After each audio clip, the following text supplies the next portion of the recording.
नमस्कार, मेरा नाम है डॉक्टर पूरू धमन और आज इस वीडियो में हम बात करने वाले हैं किडनी की इन्फेक्शन के बारे में, जिसे मेडिकल टर्म में पाइलोनेफ्राइटिस भी कहा जाता है। पाइलोनेफ्राइटिस एक ऐसी कंडीशन होती है जिसके अंदर इन्फेक्शन की वजह से आपकी किडनी खराब हो रही होती है, किडनी का साइज छोटा हो रहा होता है। तो सवाल ये उठता है कि ये इन्फेक्शन सबसे पहले वहाँ पहुँचा कैसे और किन लोगों में हमें ज़्यादा देखने को मिलता है। जो पेशेंट डायबिटिक होते हैं उनके अंदर इन्फेक्शन होने की संभावना बहुत ज़्यादा बड़ी रहती है। जब कोई इन्फेक्शन आपके पेशाब की नली से होता हुआ ऊपर की तरफ किडनी तक चला जाता है तो वो किडनी को डैमेज करना शुरू कर देता है, किडनी के अंदर पस बनाना शुरू कर देता है, जिससे किडनी एकदम अपना काम करना बंद कर देती है। अगर हम ऐसे पेशेंट का जब कभी भी हम अल्ट्रासाउंड करवाते हैं तो उसके अंदर हमें खास बात देखने को मिलती है कि किडनी की जो जिस साइड इन्फेक्शन हुआ है वो छोटा हमें देखने को मिलता है कि किडनी सिकुड़ गई।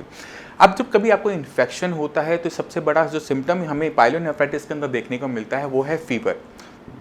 जब भी हमें किसी भी यूरिनरी ट्रैक्ट का पेशाब के रास्ते का कभी भी इन्फेक्शन होता है, जो उसमें बुखार होता है, एक तो वो हाई ग्रेड फीवर होता है, यानी बुखार जो होगा 102, 103, 104 तक पहुंच जाता है। दूसरा उसका जो सबसे खासियत वाली बात होती है कि जब भी आपको ऐसा बुखार आता है तो वो ठंड के साथ आता है, जैसे मलेरिया के अंदर आता है। जब मलेरिया का बुखार आता है तो खास बात क्या होती है, डॉक्टर आपसे पूछते हैं कि ठिठुरन हो रही है या नहीं हो रही, ठंड लग रही है या नहीं लग रही। क्योंकि अगर आपको यूरिनरी ट्रैक्ट का इन्फेक्शन है तो बुखार के साथ आपको ठंड बहुत ज़्यादा लगती है। जितनी मर्जी आप रजाइयाँ ले लीजिए, जितनी मर्जी कंबल आप ले लीजिए, आपको ठंड लगती रहती है। तो ये खास बात होती है हमारे पेशाब के रास्ते होने वाले इन्फेक्शन के बारे में। अब जब इन्फेक्शन पहुंच गया है, ऊपर किडनी को डैमेज कर दिया है, तो सबसे पहला जो इसका इलाज शुरू होता है वो शुरू होता है एंटीबायोटिक से।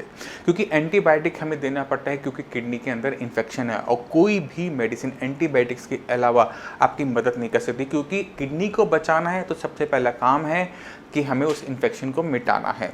अब इन्फेक्शन को मिटाने की जो स्पीड होती है वो वेरी करती है। कई लोगों में वो बहुत तेज़ी से ठीक हो जाते हैं, कईयों को बहुत ज़्यादा टाइम लगाना पड़ता है।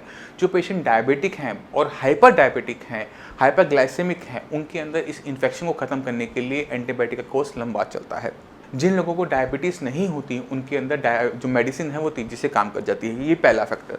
दूसरा फैक्टर हमें जो देखने को मिलता है वो है कि पेशेंट ने अपनी लाइफ में पहले कितने एंटीबायोटिक वो यूज़ कर चुका है। अगर पेशेंट बहुत खांसी जुकाम के लिए भी एंटीबायोटिक खाता आ रहा है तो हमें देखने को मिलता है कि बॉडी जो होती है वो एंटीबायोटिक को लेकर रेजिस्टेंट हो जाती है। यानी आप जो मेडिसिन ले रहे हैं वो इन्फेक्शन को मारने के लिए पॉसिबल नहीं हो पाता, उसे मार नहीं पाता और इन्फेक्शन वहाँ पर बना रहता है जबकि हम हैवी एंटीबायोटिक ले रहे हैं। इसी वजह से ऐसे पेशेंट्स के अंदर हम क्या करवाते हैं, हम पेशेंट का कल्चर करवाते हैं और उसकी कल्चर सेंसिटिविटी करवाते हैं कि एक तो पहले ये देखो कि इन्फेक्शन किस चीज़ का है, कौन सा बैक्टीरिया है और उसके बाद उस पर कौन सी दवाई काम कर रही है। तो एक बार जब कल्चर की और सेंसिटिविटी की रिपोर्ट आ जाती है तो वहाँ से डॉक्टर के लिए मेडिसिन को रखना आसान हो जाता है। अब सबसे बड़ी दिक्कत क्या आती है कि अगर हम किसी पेशेंट को, किडनी फेलियर के पेशेंट को जैसे इन्फेक्शन है उसे एंटीबायोटिक देते हैं तो इन्फेक्शन से किडनी को नुकसान हो रहा है, अब इस एंटीबायोटिक से भी किडनी को नुकसान हो सकता है। तो हम क्या देखने को मिलता है कि किडनी लेवल पहले बढ़ रहा था, अब और तेज़ी से बढ़ना शुरू हो जाता है। क्योंकि अब यहाँ पर दिक्कत क्या है, एक तरफ कुआं है और एक तरफ खाई है, एक तरफ इन्फेक्शन है और एक तरफ किडनी फेलियर है। तो हमें जो बहुत संभल के चलना पड़ता है। डॉक्टर हमेशा ऐसे केसेस में क्या चाहता है कि कम से कम दवाई में मैक्सिमम रिजल्ट मिले और पेशेंट का जो इन्फेक्शन है वो ख़त्म हो जाए। क्योंकि इन्फेक्शन ख़त्म होने के बाद पेशेंट की दिक्कतें वहाँ ख़त्म नहीं होती। किडनी लेवल बढ़ा रहता है, यूरिया लेवल बढ़ा रहता है, वो डाउन नहीं हो पाता क्योंकि किडनी को काफ़ी ज़्यादा नुकसान हो चुका होता है। और ये नुकसान कुछ इस टाइप का होता है जिसे रिकवर कर पाना मुश्किल होता है। क्योंकि किडनी फेलियर की एक ऐसी दिक्कत बन जाती है जो सेल्फ प्रोग्रेसिव है। यानी अगर हम इन्फेक्शन ख़त्म भी हो गया है तो भी पेशेंट के जो लेवल हैं, क्रिएटिनिन लेवल, यूरिया लेवल, वो बढ़ते चले जाते हैं। फीवर नहीं है, फीवर को कई महीने हो गए, कई साल हो गए कि वो नहीं आया, बट फिर भी जो पहले आपको इन्फेक्शन हुआ था उसकी वजह से जो किडनी फेल हुई थी वो धीरे धीरे और ख़राब होती चली जाती है। ये सबसे बड़ी समस्या होती है कि किसी भी पाइलोनेफ्राइटिस के केस के अंदर। अब सवाल ये उठता है कि इसे कैसे रोका जा सकता है, इस प्रोग्रेसिव डिसऑर्डर को कैसे कंट्रोल किया जा सकता है। क्योंकि आपका इन्फेक्शन अब जा चुका है एंटीबायोटिक एंटीबायोटिक की हेल्प से अब उसको वहाँ पर हमें ज़रूरत नहीं है, मगर जो प्रोग्रेशन है उसे रोकने के लिए हमें आपकी किडनी की कंडीशन को समझना पड़ता है। अगर क्रिएटिनिन लेवल आपका 3-4 का क्रॉस हो चुका है तो बॉडी में एक और कंडीशन तैयार हो जाती है जिसे हम मेटाबॉलिक एसिडोसिस कहते हैं।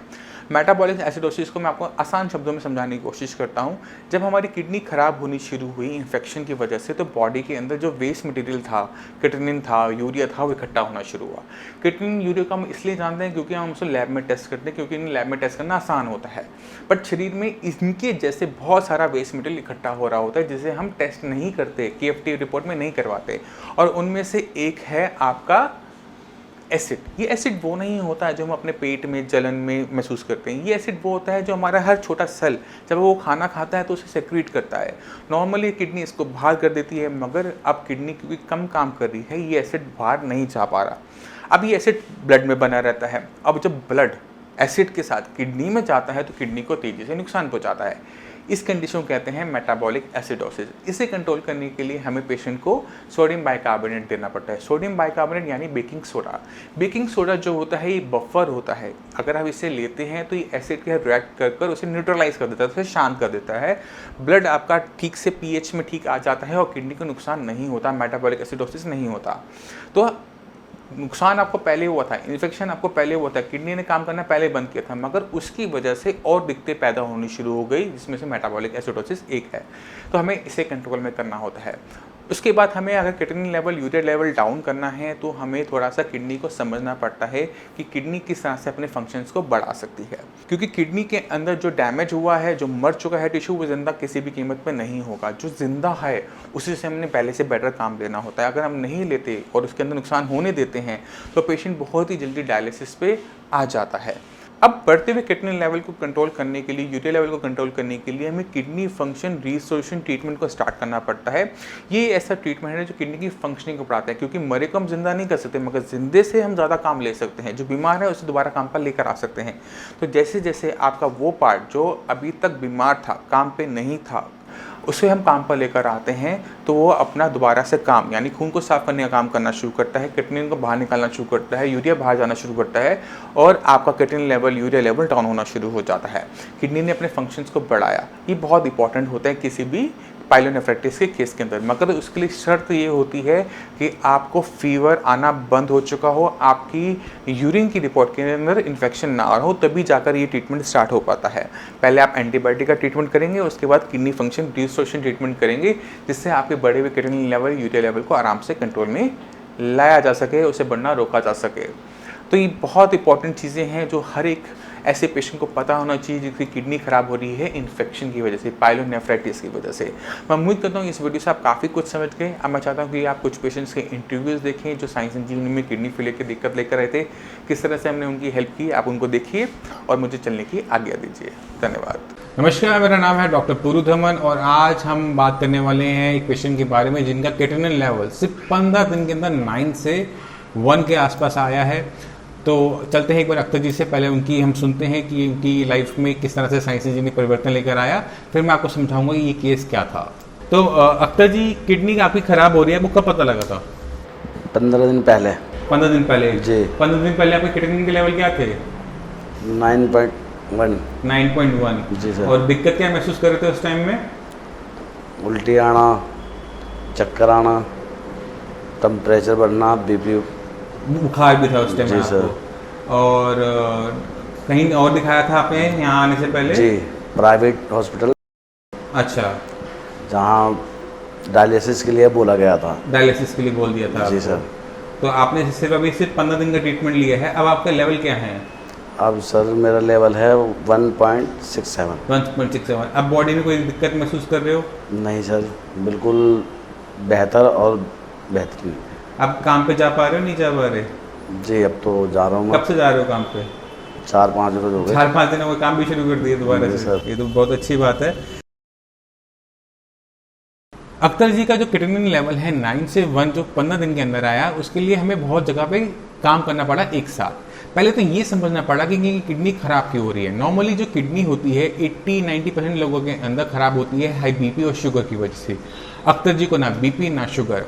इनकी एक खास हिस्ट्री हमें देखने को मिली कि इन्होंने 1.5 साल तक पेन किलर खाया। पेन किलर खाने से क्या होता है कि किडनी पर उसका इम्पैक्ट आता है, किडनी एकदम इनका काम करना बंद कर दिया। इस कंडीशन को हम कहते हैं AKI, एक्यूट किडनी इंजरी, यानी किडनी का एकदम सडनली काम करना बंद कर देना।